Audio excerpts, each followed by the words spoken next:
Day आम्ही नवीन घरात shift होतोय आणि तुम्ही माझ्या पाठी बघू शकता की किती सामान आहे. ऑलमोस्ट ह्या 4 बॅगा आहेत, पण ह्याच्या व्यतिरिक्त पण खूप सामान आहे आमचं. सो इथे आम्ही कसं करणार आहोत, आम्ही जे घर घेतलंय ते थोडंसं गावात आहे. सो तिथे जायला आम्हाला एक ट्रेन घ्यावी लागते. त्यामुळे आणि आम्ही गाडी हायर केलेली नाहीये आजच्या दिवशी. आम्ही गाडी उद्या हायर करणार आहोत. आज आम्ही मॅक्सिमम ट्रॉली बॅगमध्ये सामान टाकून तसं 2-3 वेळा राउंड करणार आहोत आणि मग तिथे सामान डंप करायचं आणि अगेन ट्रॉली बॅग घेऊन यायच्या असं आम्ही करणार आहोत. सो लेट्स सी किती सामान आज जातंय. आजचा दिवस खूप हेक्टिक असणार आहे कारण इकडचं घर सगळं आवरायचं आहे, क्लिनिंग करायची आहे, प्लस पुष्करचा जॉब आहे. तिकडचं नवीन घर सेट करायचं आहे. So it will be a hectic day. पण आज आम्ही तुम्हाला एक एम्प्टी हाऊस टूर देणार आहोत आणि इन जनरल आजचा कसा दिवस होणार आहे शिफ्टिंगचा ते सगळं कव्हर करणार आहोत. सो व्लॉग पूर्ण बघा आणि आपल्या चॅनलला सबस्क्राईब केलं नसेल तर नक्की सबस्क्राईब करा. सो आधी आपण लवकर निघूया कारण आमची एक 15 मिनिटात ट्रेन आहे. ती ट्रेन घेऊन आम्हाला आमच्या डेस्टिनेशनला जायचं म्हणजेच आमच्या घरी जायचं आहे नवीन. लवकरच आपण नवीन घरात भेटूया.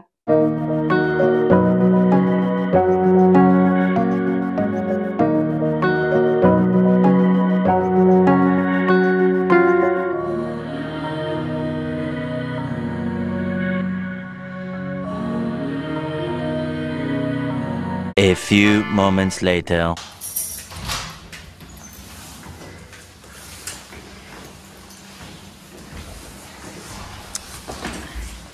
मी इथे व्हॉइस ओव्हर टाकतेय कारण घर रिकामं असल्यामुळे माझा आवाज घुमत होता. आणि हे आहे आमचं नवीन घर. स्पेशियस असा लिव्हिंग रूम आणि my most favourite part of this house is the outside view, जो मी दाखवेनच तुम्हाला हळूहळू. आणि इथे आमचं सगळं फर्निचर जे मागवलंय ते लागेल हळूहळू. आता जाऊयात आपण किचनकडे. My second favourite part of this house is this kitchen. इथे मोस्टली सगळ्या घरांमध्ये अशी ओपन किचन सिस्टीम असते. त्यांनी मोठा असा फ्रीज, फ्रीझर आणि बाजूला पॅन्ट्री दिलेली. इकडच्या घरांमध्ये तुम्हाला by default fridge, freezer, hob आणि अवन हे मिळतंच. आणि आमचं नवीन कन्स्ट्रक्शन असल्यामुळे ते एकदम टापटीप होतं. डिशवॉशर बघून खूप आनंद झाला. भांडी घासायला आवडतात पण सारखी नाही, त्यामुळे ह्याचा पुरेपूर उपयोग करेन असं दिसतंय. आणि हा मधला जो पॅसेज आहे तो खूप मोठा आहे, त्यामुळे हा कॉर्नर मला डेकोरेट करायचा आहे. बघूयात काही आयडिया सुचतेय का.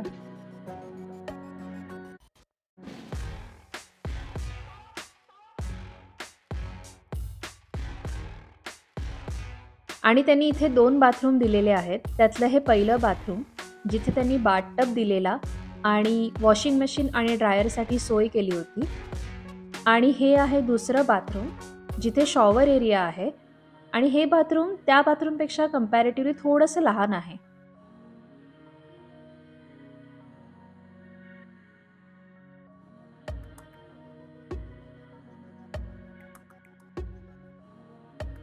आणि आमचे 2 BHK असल्यामुळे इथे 2 बेडरूम्स दिले आहेत. त्यातली ही पहिली बेडरूम जी आहे गेस्ट बेडरूम, जी मास्टर बेडरूमपेक्षा बऱ्यापैकी मोठी आहे. आणि मी ॲक्च्युली विंडो ओपन करायला जात होते, पण नंतर माझ्या लक्षात आलं की त्यांचं काहीतरी काम चालू आहे म्हणून मी ओपन नाही केली.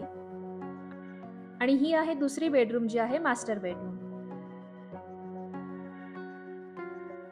बोलता बोलता मी विसरूनच गेले की मला तुम्हाला अजून एक गोष्ट दाखवायची आहे आणि मग मला पुष्करने आठवण करून दिली. तर आता मला तुम्हाला दाखवायचं ह्या घरातली माझी सर्वात आवडती गोष्ट. चला बघूयात.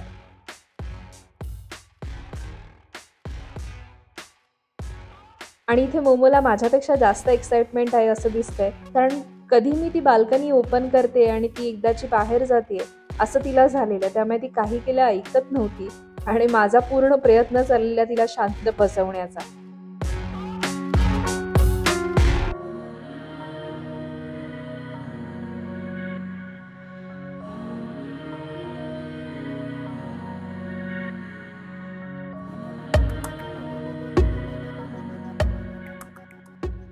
आणि हा आहे तो सुंदर असा व्ह्यू. बर्फाने भरलेला अवाढव्य माउंटन आणि खाली निळाशार लेक. लेक तुम्हाला मे बी क्लिअर आत्ता दिसत नसेल कारण ढग आलेले आहेत, पण सकाळी उठल्यावरती हे दृश्य बघितल्यावर दिवस चांगला जाईल या शंकाच नाही, नाही का. आणि हे आहे आमचं प्रायव्हेट लॉन जे आम्हाला मिळालेलं आहे, जिथे मी भरपूर सारी झाडं लावणार आहे. आणि मी बाहेर आत्ता गेले नाही कारण त्यांचं काहीतरी काम चालू होतं मगाशी पण मी तुम्हाला सांगितलं. सो बॅक साईडला पण चालू आहे आणि फ्रंट साईडला पण चालू आहे. आय जस्ट होप की त्यांचं काम लवकर संपेल सो दॅट आम्ही बाहेर जाऊ. आणि आम्ही इथे फेन्सिंग करून घेणार आहे, त्यामुळे मोमोलाही मस्त खेळता येईल गार्डनमध्ये. आणि मोठी अशी त्यांनी बाल्कनी दिलेली आहे, सो त्याच्यासाठी पण मला फर्निचर घ्यायचं आहे, छान डेकोरेट करायची ती balcony. So yes, I am very excited. ह्या घराबद्दल सांगायचं झालं तर हे 2 BHK आहे आणि आम्ही ते रेंटवर घेतलेलं आहे, विकत घेतलेलं नाही आहे. हे घर गावात जरी असलं तरी इथून 5 मिनिटावरती रेल्वे स्टेशन आहे आणि खाली उतरल्या समोर बस स्टॉप आहे. प्लस आमच्या खाली सुपरमार्केट आणि फार्मसी आहे, त्यामुळे जरी हा ग्राउंड फ्लोअर असला तरी रोड टच घर नाही आहे. आणि चेरी ऑन द केक म्हणजे हा व्ह्यू. तुम्हाला आमचं हे घर कसं वाटलं ते मला नक्की कमेंट करून सांगा. सो मी आता स्टेशनवर आले आहे. आम्ही डिसाईड केलं आहे की पुष्कर नवीन घरी थांबणार आहे, कारण त्याचं कामही चालू आहे ऑफिसचं. आणि प्लस आयकियाचं सामान वगैरे पण येणार आहे. अजून इंडियामधनं थोडं सामान मागवलं आहे, सो ते पण येणार आहे. त्यामुळे पुष्कर म्हणाला तो तिकडे राहील आणि मी मोमोला घेऊन पुन्हा एकदा जुन्या घरी चालली आहे, कारण तसं म्हणाले की आवरावर आहे अजून आणि क्लिनिंग पण करायचं आहे. सो मी साधारण 3-4 तास तिथे थांबणार आणि मग दुपारी पुन्हा आम्ही दोघी किंवा मे बी पुष्कर जुन्या घरी येईल, असं काहीतरी आम्ही करू. घरी गेल्यावर तुमच्याशी बोलते.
मी आलेले आहे घरी, 10:30 वाजलेत. चहा पिऊन थोडं फ्रेश होते आणि मग आपल्या कामाला लागते. सो तुमच्यापैकी बऱ्याच लोकांना हा प्रश्न पडला असेल की आम्ही मूव्हर्स आणि पॅकर्स का नाही केले सामान इकडून एका ठिकाणाहून दुसरीकडे न्यायला.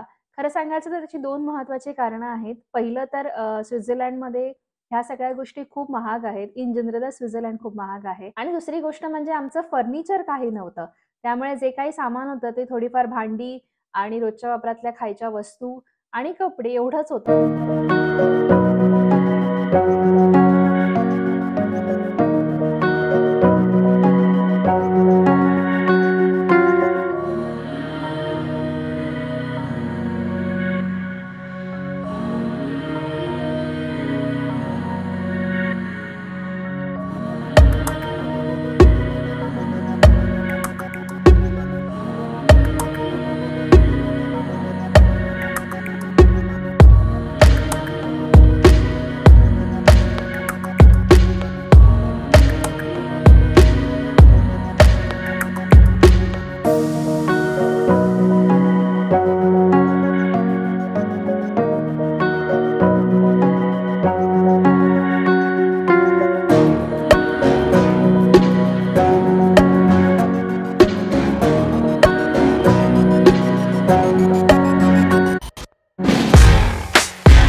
दमलोय.